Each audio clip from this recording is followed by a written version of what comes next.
Hello and welcome to my channel. I am Stephanie. This is the week 20, May the 10th through the 16th wrap up.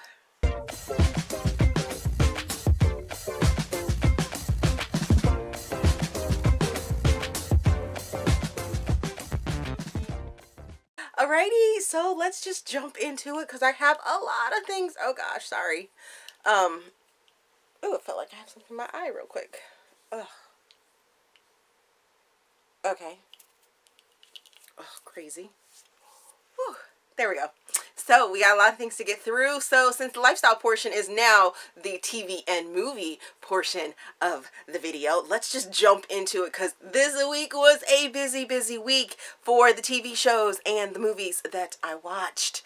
Let's just jump into it. I started the weekend off by watching The Hustle, starring Anne Hathaway and Rebel Wilson with the fam. It was cute. I enjoyed it. I wasn't completely invested in it, but it was a cute movie. My husband said it was like a Dirty Rotten Scoundrels gender flip, and I think it was more of a Heartbreakers remake with newer actor or with more up-to-date actors. If you don't know, Heartbreakers was a movie that Jennifer Love Hewitt and Sigourney Weaver did right here. I really enjoyed this one. I loved it when it came out. So this was just another play on it, and it was interesting. We got this season finale of Outlander, and it was amazing. It was amazing, you guys. I haven't read all the books to get up to this point, so I don't know how it compares to the books, but watching the after portion of the show, of the episode, I loved how they took so much care in presenting the tough subject matter that ends up happening during this episode and this finale, and it was just absolutely beautiful. I talk more about it during a live show that I was invited to do with Jen from the Book Refuge. If you want to check that out, please go over to her channel and see the replay of her live show. She did two portions of it. She did a TV portion of it, and then she did a book portion of it. I was part of the TV portion, and it was so much fun. It was so insightful because Jen is a huge book reader, and then she also had a Outlander sort of representative, I guess you could say, that has like been with Outlander since since it came out, and as a YouTube is known in YouTube for reading Outlander and stuff like that. So Tracy was amazing. She was so insightful, and they were super respectful of the fact that I haven't read the book, so no spoilers were given during that portion for, you know, I guess the differences and things like that. So I really enjoyed that. I got caught up with SEAL Team. Super excited about that.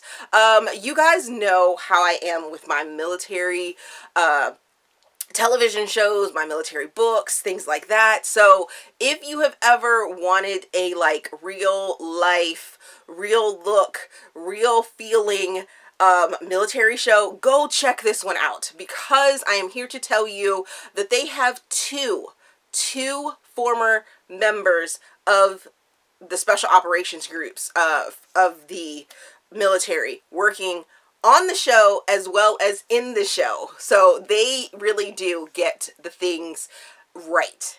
Like, even though it is probably upped a little bit for dramatization and stuff like that, but they get it right. I mean, how can you not get it right with two people that are on Instagram and you can look them up and everything like that, that were in it. Oh, it's so good. Such a good show. I love this show so much.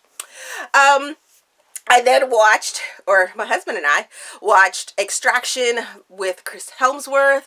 This is over on Netflix. You guys need to go check this out. If you were looking for some serious action and some serious Chris action, yes. So many yeses. So good. So action-packed. Edge of your seat. And yes. Just so many yeses. Yes. So many yeses. And then Thursday came along, and it was the day for season and series finales. Oh my goodness. So the season finale for Station 19 left us with a whole bunch of questions that I am just dying on the inside. I'm like, oh, I need my answers. It was heartbreaking, and it was just so put me in a place that I was just like, oh my goodness. And then we got the series finale for How to Get Away with Murder. 6 years with this show, you guys. I have been a ride or die since the beginning, and it definitely came full circle. This would have to have been the most satisfying series finale I have seen in so long. Oh my goodness. I mean, I welled up with tears from some of the things that ended up happening, and I just felt really, really satisfied with how they closed everything out. And it was something you had to like watch that day. And live tweeting and everything like that. It was just glorious, glorious. So after one of the books that I will be talking about later on in this video, I was put into a bit of a reading slump, and I ended up watching Hustlers, starring Jennifer Lopez and Constance Wu. I don't know what y'all were talking about, that this needed an Oscar, that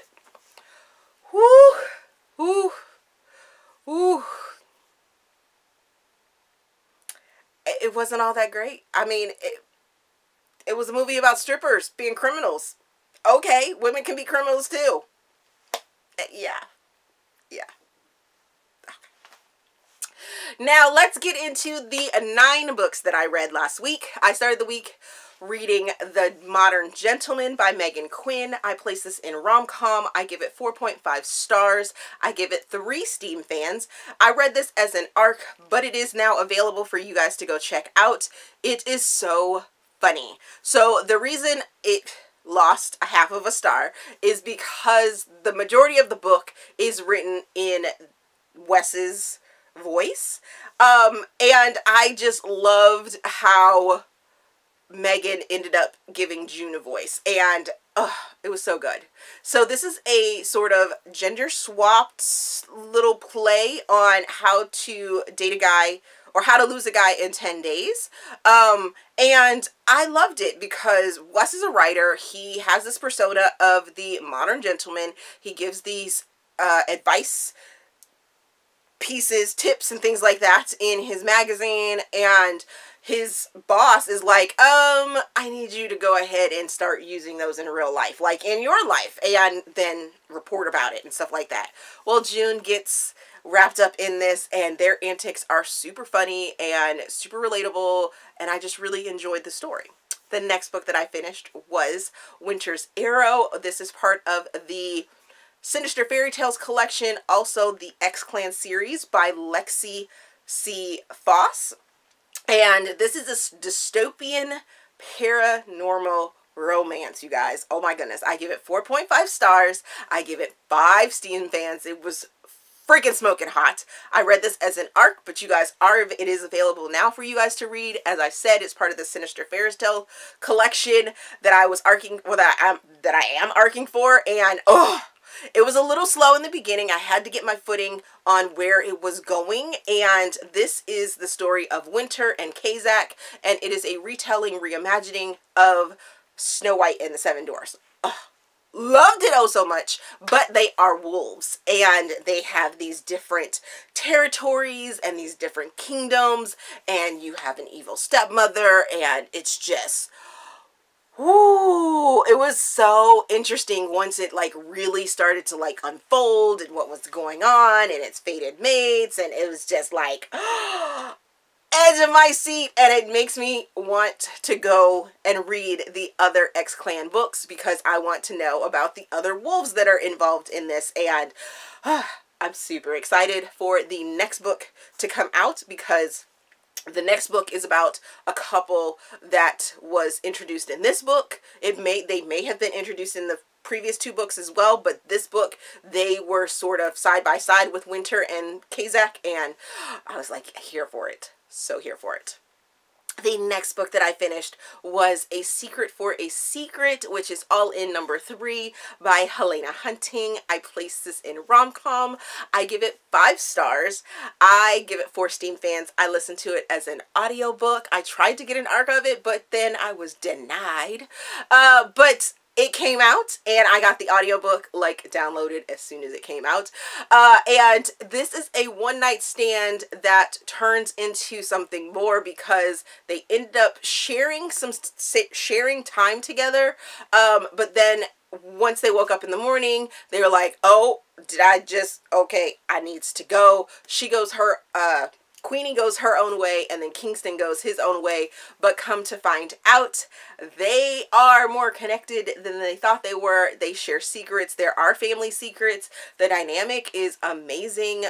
Queenie is the GM's the GM's daughter, and she is sort of chaos, and Kingston is their star goalie, and he is sort of the calm. And putting the two of them together is so fabulous. So fabulous. I love that it didn't focus on the hockey sort of aspect of it as much. And it focused on their two sort of plays, the chaos and the calm, and their sort of backstories and their back lives and how they were to come together and stuff like that. It was so good. So good. And then there's some secondary characters that I can't wait to get books for as well. Oh my goodness.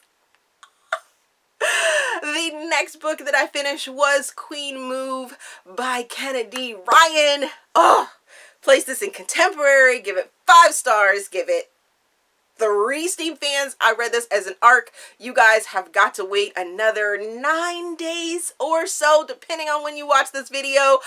But you need to go out and read it. This is another feather in Kennedy Ryan's cap for amazingness and a masterpiece. Oh my goodness. Kennedy Ryan is amazing. This story follows Kimba. I always want to put an R in her name for some reason, and I don't know why. But Kimba is the friend that you met in the All the King's Men series, and the partner to that character from there. So she's getting her own book. It is a childhood love story. It gives you so many feels of so many different movies, and I just loved it oh so much. I mean, like, if you are a lover of Love and Basketball or Sweet Home Alabama or My Girl, all of those different movies that have this sort of feeling to it, you need to read this book when it comes out, because you have Kimba, who is a black woman, and you have Ezra, who is a black and Jewish man. I loved it oh so much. I just really enjoyed it. The beginning parts of it, you get to see their childhood. You get to see how they grew up in Georgia, and it was just after the Loving case had sort of really come to light, and interracial marriage was still sort of on that forefront of everyone's mind. It wasn't necessarily acceptable, but by law they had to accept it, and it was just such an interesting look at, you know, that sort of dynamic between the mixed races. And I just loved how you had characters that were in it but weren't overwhelmingly, you know, bashed over the head about it. And there is a political side to it once they start to grow up and get older and everything like that. Kimba and Ezra both end up back in Georgia, and Kimba has a family legacy that she has on the political side and in the cities that they grew up in, and her family is very sort of prevalent in the community and everything like that. And it was just, it was so good. It was so good, and it just made me be able to relate to Ezra because he was Jewish and he was black, and not that my son is Jewish, not that my husband is Jewish, but he's white. And, you know, that whole biracial sort of feelings were so there and just explained in a beautiful light. And I loved it. I loved it oh so much. I just loved it. So good. So good. The next book that I finished was Illegally Yours, Laws of Attraction #2 by Kate Meader. This is a interracial contemporary. I give it 4.25 stars. I give it 3 Steam fans.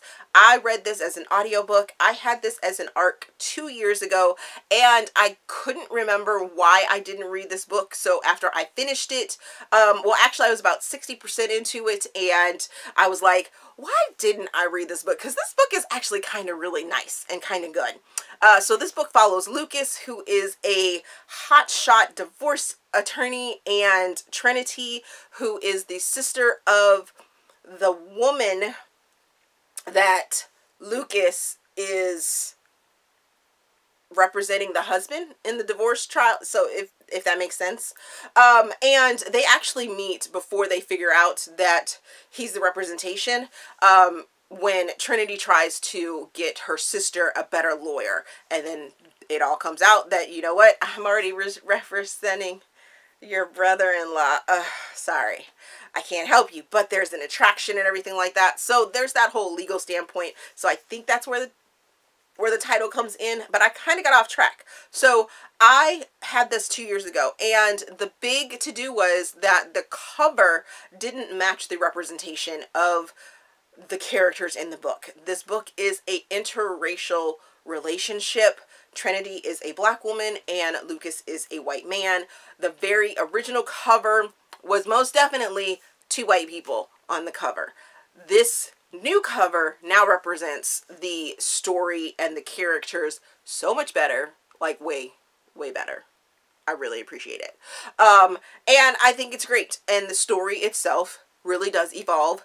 Both of them have sort of family things that are in the background that they're dealing with, and then their attraction to each other. There was a section of it that I didn't necessarily need to be put in there, where you have these racist douchebags that come into the bar that Trinity is working at, and they have a fuck it list. And I was like, why would you need to put that in there? I mean, the story was going along just great. You really didn't need to have these racist douchebags that are like, oh yeah, I need a black girl to put on to check off my list, and to not needed. Not needed at all.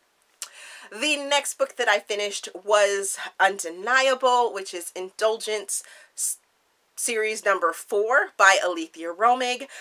This is an erotic novella. I give it 4.25 stars. I give it 5 Steam fans. I listened to it on the podcast of Read Me Romance. Read Me Romance. Okay, so this book follows Sophie and Matt. Sophie is friends with Matt's daughter.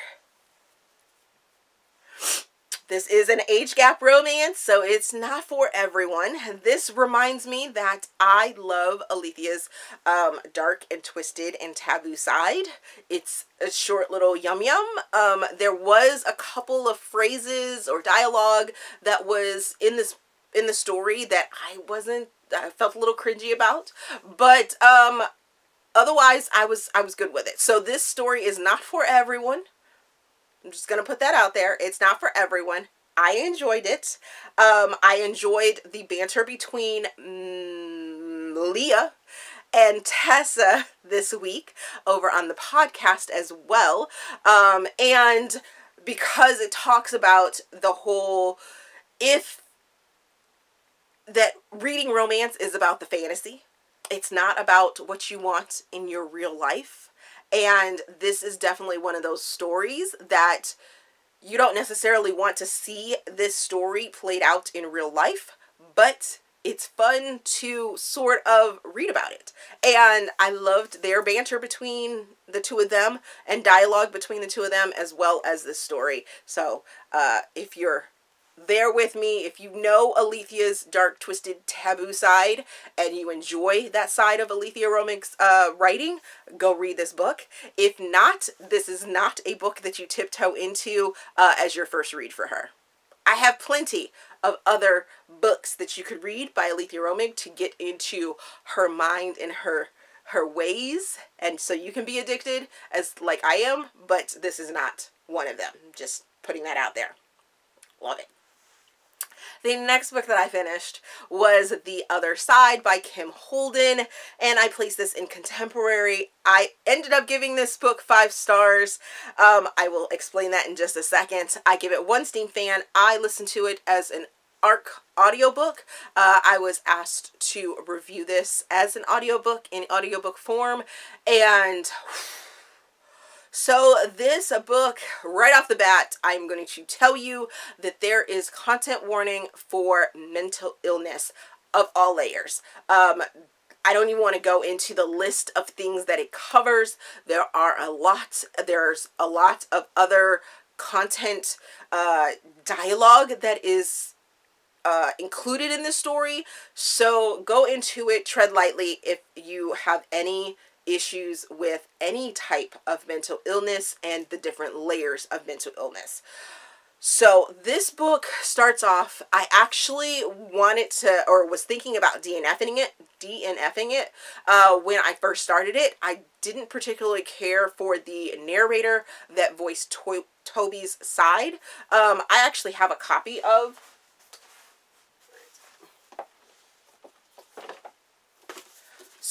I love Kim Holden. She writes amazing books.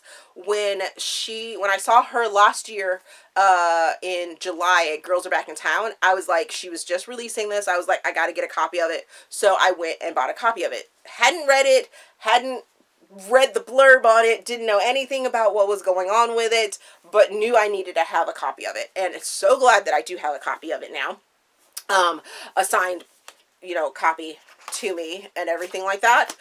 But now that I've listened to it, I'm like, oh my goodness. So initially I was like, I'm not feeling the characters. It's set in 1987, which I was like, as the present, and I'm like, why would you set it in 1987? That doesn't really make sense, and saying it's present, and because there are some points that it jumps back to, and I was like, okay, but I still wasn't feeling it. I wasn't getting the story, and I didn't really get the story until I hit the 80% mark, and it just rocked my world and destroyed it. I spent the day reading it. I got up and started the book first thing in the morning, and by midday I was done with the book and done with wanting to read anything at that point. It's family, it's secrets, it's dealing with mental illness topics, and it ends up being a amazingly beautiful message that, especially right now, is something that probably needs to be heard. So this book could be an amazing thing for someone, but at the same time could be a really spiraling and sort of bad thing. So tread lightly when you go into it, but it was just, the message was absolutely gorgeous. So to get out of that sort of slumpish mood that I was in, I picked up The Black Fox, which is Dirty Heroes, is part of the Dirty Heroes collection by Brianna Hale. This is a fairy tale, dark romance retelling, and I give it 3.5 stars. I give it 4 Steam fans. I read it as an ebook on the recommendation of Tamika from Library of Tomes. It was also after I watched Tamika's live show with Brianna Hale, and they were talking about this book, and I was like, I haven't heard anything about a retelling for Zoro, and I was like, maybe this will help me get out of my slump. Tamika has been talking about it for like, in our group. By the way, if you want more videos by people that I have been talking about constantly, check out our hashtag, which is Romance Booktubers, or you can also check out RomanceTube. But side note on that one, but she's been talking about it for quite some time now, and I am now like, okay, I need to get into this new collection of fairy tale retellings. It looks like a lot of people are doing that, but this one follows Zacharias, Valente, and Lolita, and it does have some subject matter that is a little touchy. It is a little bit of a daddy kink book, but at the same time, it is a fairy tale retelling. So, with those three things in the back of your mind, I say go pick this up, because it was such an interesting play on the Zoril sort of fairy tale that I wasn't really into Zoril in the first place, and I found enjoyment out of this. So, there is that. And then the final book that I finished reading last night was Watch With Me, which is Voyeur 4.5 by Fiona Cole. I place this in erotic novella. Give it 3.5 stars. Give it 4 Steam fans. Read it as an audiobook, or read it as an ebook. This is the prequel to Liar. It introduces us to Olivia and Kent. And this is an age gap book. And I am so interested to see where Olivia and Kent go from here that I can't wait to get to Liar. So the age gap is that Olivia is the niece to the owner of Voyeur, and Kent is the uncle's best friend and also partner in Voyeur. So they end up having a night together. They are both of age, and I'm looking forward to finding out what happens next. So what am I currently reading? I am currently reading Blame It on the Billionaire by Naima Simone, and I think I'm about 50% into this, and I'm so loving it. It happens with a secretary and a billionaire, and they get caught in a blackout. They have a one-night stand, and then come to find out something else needs to happen. So, super excited to finish this one and tell you guys about it next week. I am also trying to read A Heart of Blood and Ashes by Milla. Yeah, I don't know if I'm going to be able to get through this, you guys. I did just recently get a art copy of the second book, so I'm kind of in that moment of hate reading this so that I can read the second book. But right now, I can tell you right now, it's super high fantasy. There are so many freaking characters. I don't see the point to it. It has a little bit of an Outlander feel to it for the first book, but it doesn't have anything interesting that I want to keep reading about. I mean, in Outlander, I was interested in the story between Jamie and Claire. In this one, I couldn't even tell you who I'm supposed to be like focusing on, because there's so many names and so much going on, and this is painful. So painful. Kind of sucks. And then the final book that I am currently reading is Liar by Fiona Cole. Like I said, the prequel I read, and I'm super interested in getting into this one. So, have you read any of the books that I have just talked about? Oh my gosh. Are you going to go check out any of those television shows that I watched, or movies that I watched? Let me know down in the comments. Let's discuss. Let's talk about things. Always. And if you like this video, please give me a big thumbs up and subscribe to the channel. Also, there is a feedback form down in the description box so you guys can help me improve my channel. Thank you for watching, and I'll see you guys in the next video.